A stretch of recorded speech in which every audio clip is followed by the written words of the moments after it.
그럼 이제 여덟 번째 주제입니다. 예습입니다. 예습. 독학을 하는 데 있어서 예습? 예습이 뭐지? 이렇게 생각할 수 있습니다. 일단 먼저 제안 드리는 바는 무엇이냐면, 예를 들면 예습은 본교재, 그러니까 권해드리는 건 말입니다. 일단 상위권이 아닌 이상은, 예를 들면입니다. 뭐 정석이 있고요. 그 다음 뭐 이렇게 수능 특강이 있다고 예를 들게요. 그럼 만약에 수능 특강은 EBS에서 하는 수업이 있지 않습니까? 이 수업을 듣기 전에 수능 특강을 예습한다. 그게 아니라요. 이게 투트랙으로 정석으로 먼저 예습을 하고 그 단원을 수능 특강으로 수업을 듣는 겁니다. 상당히 효과적이니까. 그러면 이제 예습을 할 때 어떻게 공부를 하는지 보겠습니다. 한번. 만약에 이게 좀 여의치가 않다, 너무 무리다, 시간도 없고 힘들다, 그러면 한 권으로 가십시오. 요새는 그 강의 같은 게 그 무료가 굉장히 많고 그러니까 그런 거를, 만약에 수능 특강으로 자기가 하나로 가겠다 예를 든다면, 그러면 수능 특강 동영상 강의를 시청하기 전에 공부를 하고 하는 겁니다. 그러니까 우리는 수업이 복습이 되는 겁니다. 이래야지 효과가 있습니다. 그럼 예습을 함으로써 얻어지는 효과는 정말로 머리를 굴리기 때문에 사고력, 이해력, 창의력, 그 다음에 가장 중요한 문제 해결 능력이 향상됩니다. 한번 짧게나마 한번 예습을 한번 해보겠습니다. 제가 이제 만약에 이제 본교재가 EBS다라고 치면 가장 만만한 정석을 폈습니다. 이제 2차 방정식의 판별식을 공부할 것입니다. 그러면 공부를 할 때 가장 먼저 봐야 될 건 무엇을 보냐면 이 제목을 보는 겁니다. 뭐 국어 공부해 보셔서 알겠지만 주제를 갖다 함축하는 게 바로 제목이죠. 먼저 공부할 게 뭐냐면 2차 방정식의 판별식의 활용입니다. 내가 무엇을 공부할지를 파악하는 겁니다. 그 다음에 밑에를 읽지 않고 2차 방정식의 판별식이라고 딱 읽고 나서 머리를 굴려보세요. 2차 방정식이 뭔지는 알 겁니다. 중학교 때 배웠으니까. 판별식을 중학교 때 배우나 모르겠는데 하여튼 판별식이 뭐지? 2차 방정식을 뭘 판별한다는 거지? 판별 모르겠다. 이 정도로 해도 좋습니다. 그 다음에 이제 2차 방정식의 판별식이 들어갑니다. 그러면 이거를 2차 방정식의 판별식하고 2차 방정식의 판별식, 근해 공식은 여러분들 아시죠? 근해 공식을 몰랐다면 알고 가야 되고요.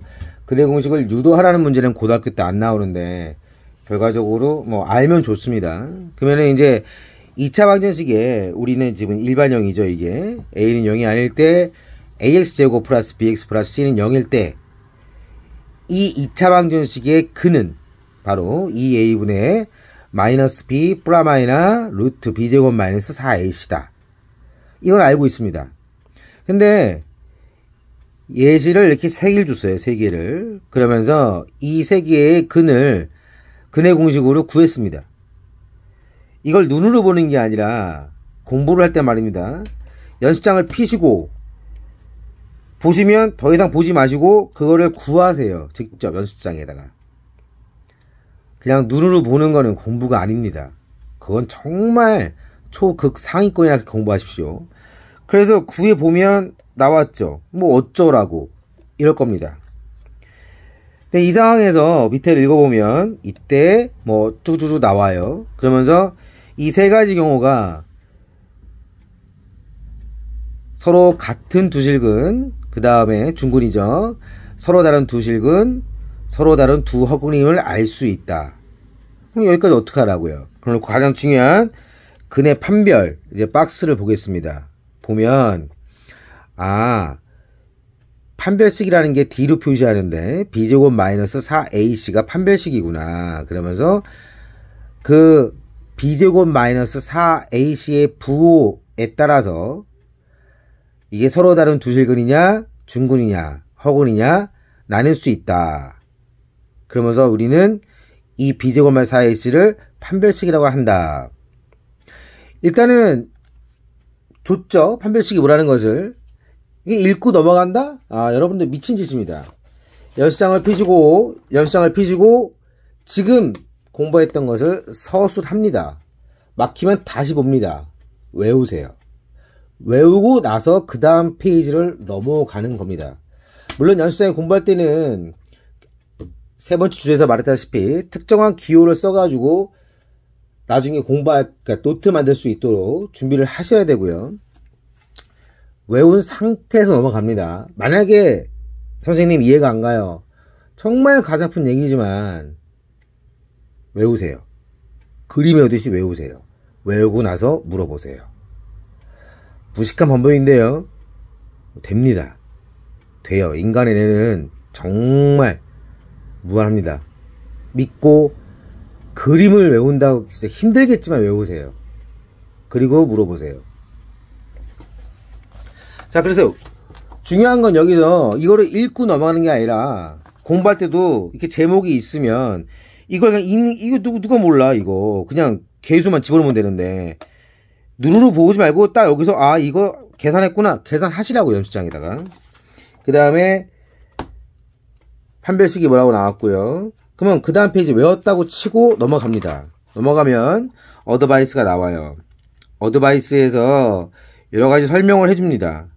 이 설명을 해주는 거를 읽고 넘어가시죠. 그래서 공부가 안 되는 겁니다. 어드바이스, 정석 같은 경우는 어드바이스 굉장히 중요한 포인트인데요. 자, 어드바이스를 읽었고, 그렇지만 이 내용을 보지 말고 서술하세요, 연습장에.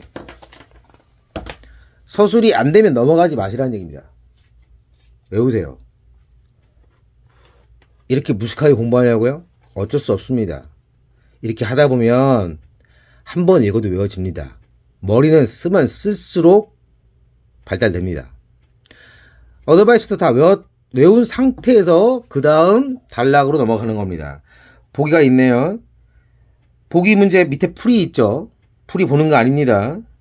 풀이 안 보고 풀어보세요. 자, 그 다음 기본 문제 있죠. 기본 문제 밑에 풀이 있습니다. 기본이니까 풀이 보는 거 아닙니다. 문제만 보고 푸세요. 풀고 나서 잘 풀었나 풀이를 확인하고 그 다음에 이렇게 정석으로 빨간색 나와 있죠. 아, 이렇게 푸는구나. 이런 빨간색은 무조건 외워야 되겠죠. 그리고 밑에 또 어드바이스 있죠. 어드바이스 읽어보고 넘어가는 거 아닙니다. 그러니까 공부가 안 되는 거예요. 그걸 공부했다고 그래요 맨날. 읽었어? 읽으면 다 알아요 뭔 얘기인지. 그래 읽었다 칩시다. 읽고 넘어가서 어드바이스를 연습장에 서술하세요. 서술이 되면 공부가 된 거죠. 간략하게 보여드렸는데요. 이렇게 공부하는 겁니다. 이 상태에서 노트 만들고 나서 본교재 EBS 수업 듣는 겁니다. 그러면 선생님이 저게 무슨 뜻이고 어떻게 문제가 접근되고 뭐 이런 거를 가르쳐 주실 거예요. 그러면은 외워져 있는 상태에서 수업을 듣기 때문에 아 그게 그 뜻이구나 그게 저렇게 되는구나 라고 수업이 굉장한 효과로 다가옵니다. 예습은 정말 중요한 겁니다. 외우세요. 이상입니다.